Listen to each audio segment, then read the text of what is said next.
Hey guys, we are here in Columbus, Ohio at the Beto O'Rourke event. We're just going to be doing a couple interviews and see how it goes. Okay, so I'm here with Mitchell Pinsky. So what do you like most about Beto?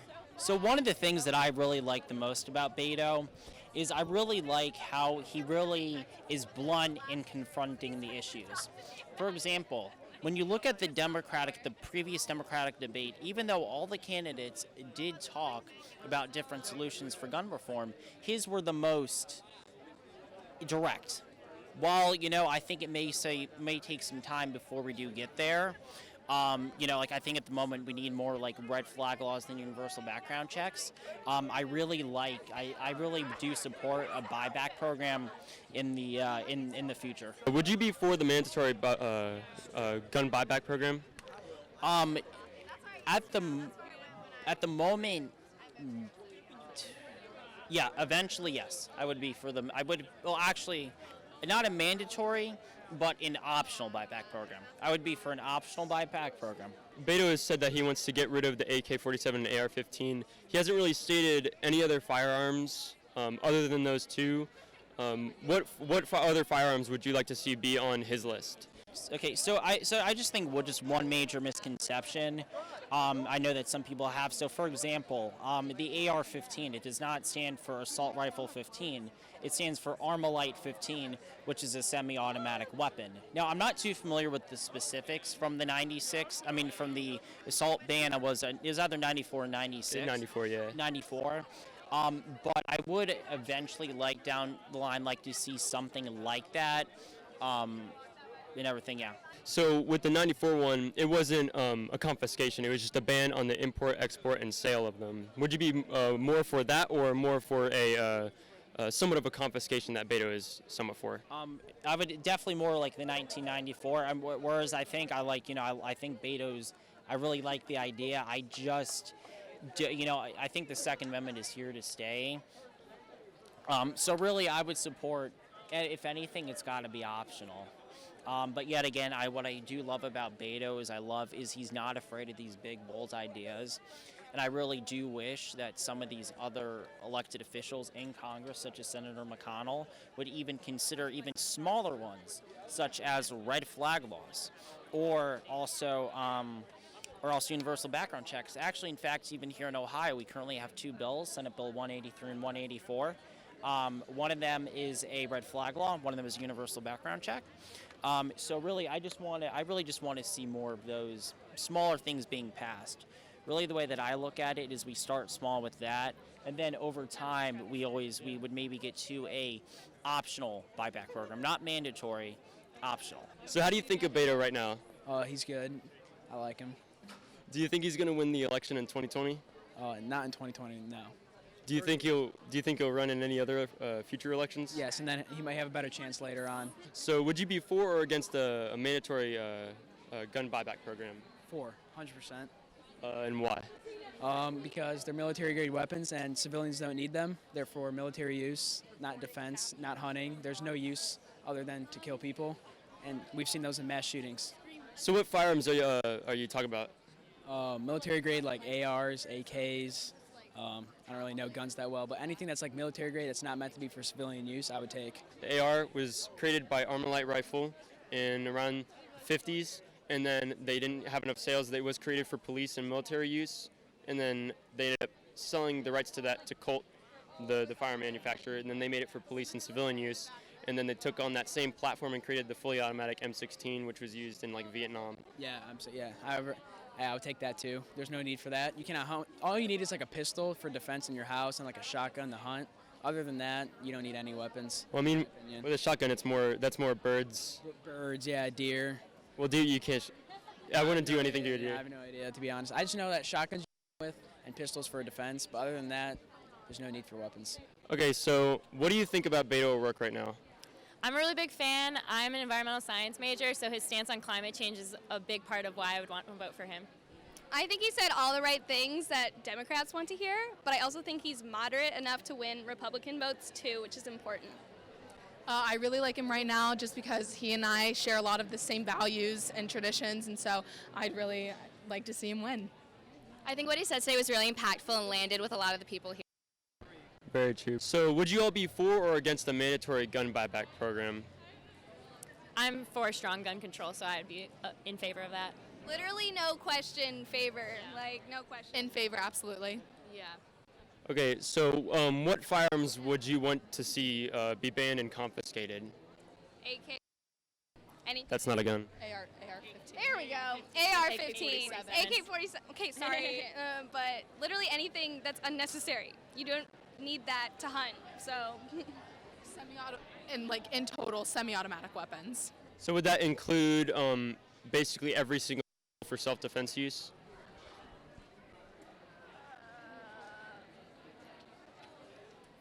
like, are you saying banning completely?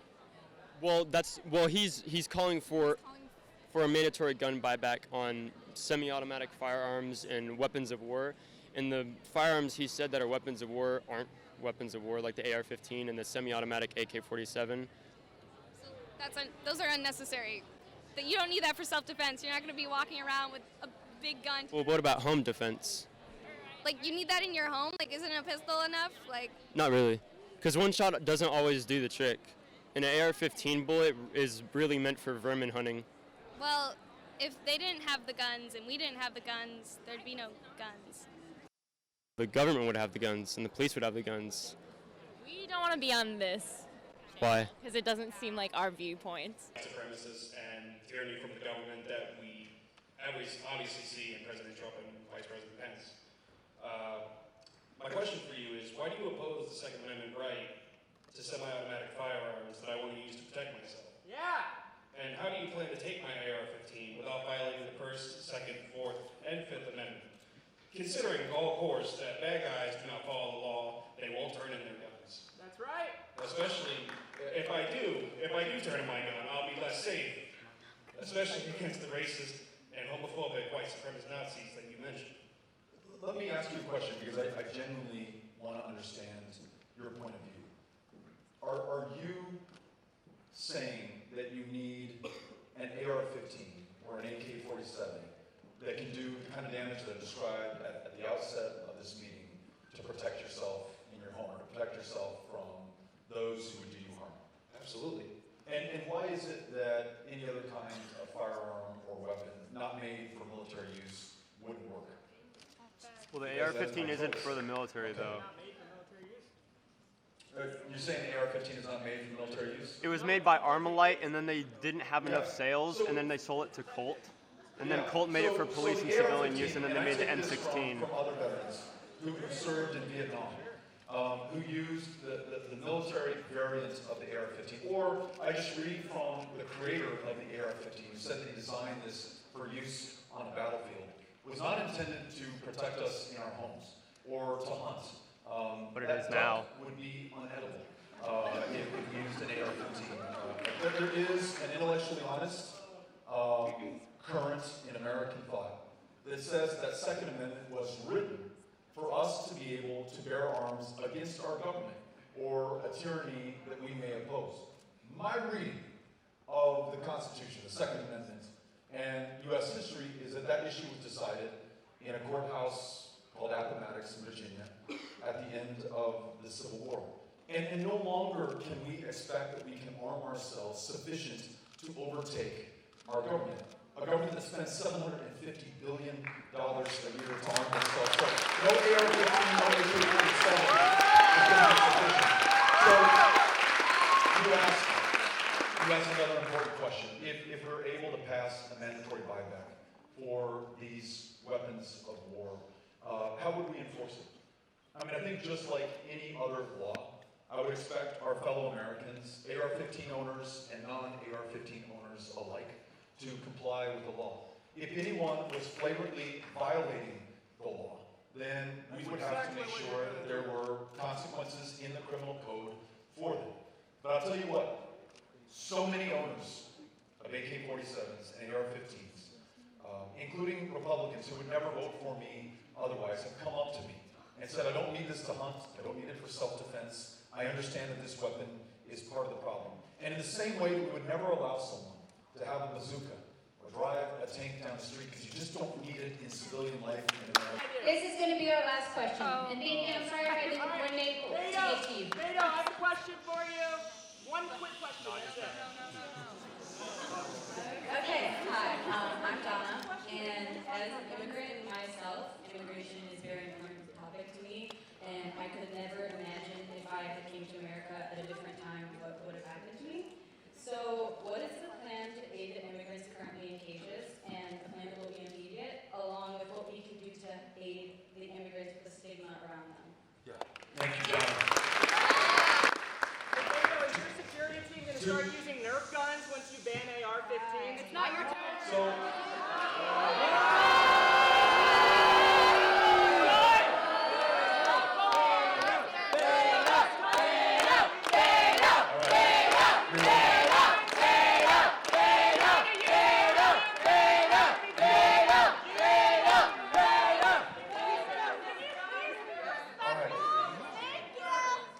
he needed to get that out of his system. He provided some therapy.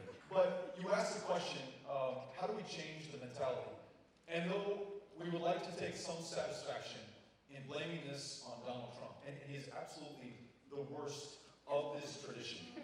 The only one to cage kids in this way, to lose the lives of 7 children under his care, and use this hateful rhetoric, which is absolutely connected to that killer coming to El Paso, wanting to kill, quote unquote, Mexicans and repel the invasion that he's been warned against. I just need to remind everybody, the Democrats have been part of the problem as well. Senators from both parties, including senators who were our nominee for the presidency, including one who became a president, voted for the wall in 2006, gave our government permission to begin building the 600 miles of wall that already exists, 600 miles that have produced thousands of deaths as people are forced to flee to ever more remote stretches of the U.S.-Mexico border, not caged, not detained, not deported, but dead. Children, women, men, dead trying to come into this country. It's Democrats as well as Republicans who have militarized the border. It was the Democratic administration, 1 year alone, deported 400,000 people in this country, broke up hundreds of thousands of families, and maybe the instinct was noble, and the goal was one that we shared, to get to comprehensive immigration reform, and to buy some political will by showing that you can be just as tough on those immigrants.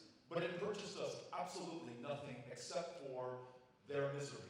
So our proposal is to get off the back foot and stop apologizing for who we are and being defensive for where we live or where we came from. Everything to be proud of and to celebrate. It's the example, I would say, in El Paso that we can set for the rest of the country. So if immigration is a problem, it is the best fucking problem this country has ever had.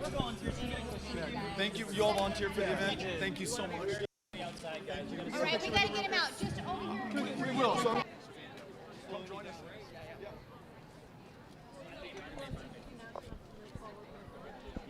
To the president, just wondering your thoughts on that.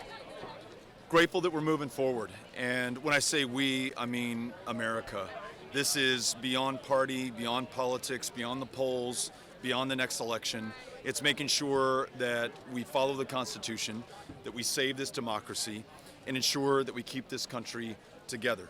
When someone commits crimes, when they lie, when they obstruct justice, when they use a position of power and public trust to ask foreign governments to do their political bidding in this country, and do that without justice or accountability, then we have set a very dangerous precedent. So I'm grateful to the Speaker, to the other members of the House who are going to move forward and do the right thing for this country. Do you think an impeachment could actually happen? I know it can happen, and we have the example set during Watergate in this country, where ultimately members of Congress, Democrat and Republicans, this country, ahead of their own party and ahead of their political fortunes, to do the right thing, something for which we're all grateful. It's this moment of truth, much like that one, which will define this generation of congressional leaders and really define this country. And so I'm confident that it can happen, and I actually think it is something that can help to bring this very divided country together again as we see common purpose in following our laws and protecting and defending the Constitution. Why 2 days in Ohio? I mean, we're way down the calendar. I mean, is this just one more example of Beto's unconventional campaign or what? The people of Ohio are really important. This is our second visit to the state. My first was in March, and one of those stops was in Lordstown with David Green, president of UAW 1112. And here we were today with UAW members striking just outside of Cincinnati. So there's no one visit or one person or really one state that's going to tell the entire story of this country. If we're serious about running a national campaign, and I am, it means going to everyone across this great country. And being here in Columbus and listening to these students, being in Dayton earlier, another scene of a mass shooting attack in America, being with those striking workers in Cincinnati, learned so much, and that's just over the course of one day. The people of Ohio are important, and they will help determine the future of this country. So I've shown up in Ohio to listen to, learn from them, and work with them in this campaign. Could you just speak a little bit about being in Dayton? I mean, El Paso and Dayton are going to be forever linked, certainly in the history of this year and maybe for a long time. Yeah. August 3rd in El Paso, the early morning hours of August 4th in Dayton, 32 people killed in those two communities, dozens more grievously injured, and many more living with the memory and really the terror of that moment that will always stay with them. One, we got to be there for them and make sure that even as the weeks pass, they know that they're still in our thoughts and they're still important to us. But also, we have to use this as a way to bring this country together on an issue that we made almost no progress on in the last 30 years, and that is reducing gun violence. So today in Dayton, we talked about universal background checks and red flag laws, but we also talked about the kind of weapon used in Dayton, a modification of an AR-15 and the one used in El Paso, an AK-47, and about how more than just stopping the sales of these weapons of war, we've got to buy them back, because with 10 million out there, every single one of them is a potential instrument of terror. And the people of Dayton, the people of El Paso can tell the rest of this country loud and clear the consequence of these instruments of terror and war. So very grateful for everyone in Dayton who came out, who listened to me, but more importantly, shared with me so I could listen to them. What do you think it's going to take for you? When you say weapons of war, does that mean that do you include the AR-15? Because really that could include any weapon of war. That could be the Brown Vest, the Garand, the Kar-98, Lee Enfield, anything used. Yeah. No, to be specific, I'm talking about the AK and AR platforms. I'm talking about the shooter in Dayton, Ohio, walking out there with a 100-round drum. You don't need 100 rounds to do anything except to kill people, and that's exactly what he used that 100-round drum to do. Or the shooter in Aurora, Colorado, or Sutherland Springs, or so many schools, churches, and mosques, concerts, and Walmarts, public places that we can describe where these weapons were used to devastating effect. And so, with more than 10 million of them out there, we've got to make sure that we bring them home ultimately. And here's an encouraging fact. A majority of Americans agree, and that's without anyone spending any money to promote the idea, almost no politician talking about it, including 49% of Texans who support mandatory buybacks as opposed to 36% who don't support mandatory buybacks. So the country's there, it's just awaiting leadership that reflects that. These students that I just met who are part of March for Our Lives, or the moms wearing the red shirts, moms who demand action, students who demand action, they're forcing the conversation. They're changing what is possible politically in this country. They are more than a match for the NRA, the lobbyists, and to your point, the inaction of Congress thus far. It is to them that we give the credit that the House of Representatives has passed universal background checks, and they will also enjoy the credit for the Senate finally moving on this issue. Universal background checks, red flag laws, and an end to the sale of these weapons of war. So, no, I'm not afraid. In fact, I'm very inspired and very encouraged by the leadership that I'm seeing here in Ohio and really throughout the country right now. Thank you guys. We got to get back over there. Yeah, appreciate it. Thanks. Yeah, everything he said is basically kind of incorrect. Like weapons of war. Like first of all, AK-47 war. I mean, maybe back in the day, but this is like today's world, right? I mean, we have much bigger weapons. Like my dad, he owns like several rifles. I was at the NRA convention, like there's a whole lot more powerful stuff than an AK-47, and I don't even know that much about guns. And you remember that one guy asked a question, that dude that was gay? The dude that was gay that asked a question, he asked the president a question too, and he felt and he expected that this is the kind of bullshit he would kind of get, so he wasn't that pissed off, but there was totally a non-answer there in regards to, like, what are you supposed to do? Like, give your guns up to Nazis and all that type of stuff, and he's just like, well, I mean, but the, military is already super powerful, so, like, what the fuck, I'm just like, so you mean to tell me you want to make us even weaker? Like, that didn't make sense. It's just, like, cognitive dissonance was the entire thing, and that's why I thought, like, honestly, I don't think he's doing that well. I was just telling my friends over there, like, I don't think he's going to do that well. I have nothing against the guy, but I think Elizabeth Warren might be the nominee. I don't see him ever getting anywhere at this point, but he's still going somehow. He got this crowd, but I think most people here were laughing at him. That's kind of the impression I got, is that most people are like, I can't take him that seriously. No matter what, he's still here, though. So we'll see how long he goes. So how do you think of Beto O'Rourke right now? I'm personally not a General Motors fan. I'm actually a Republican. I just thought I would come here to get a wider perspective. I'd consider myself pretty neutral. Don't have too much of an opinion on him, but just kind of getting informed and whatnot. With his mandatory gun buyback program, would you be for or against that? So that's actually something I wanted to ask him about in there, but I didn't get called on. I understand that he wants to take the ARs and AKs and stuff.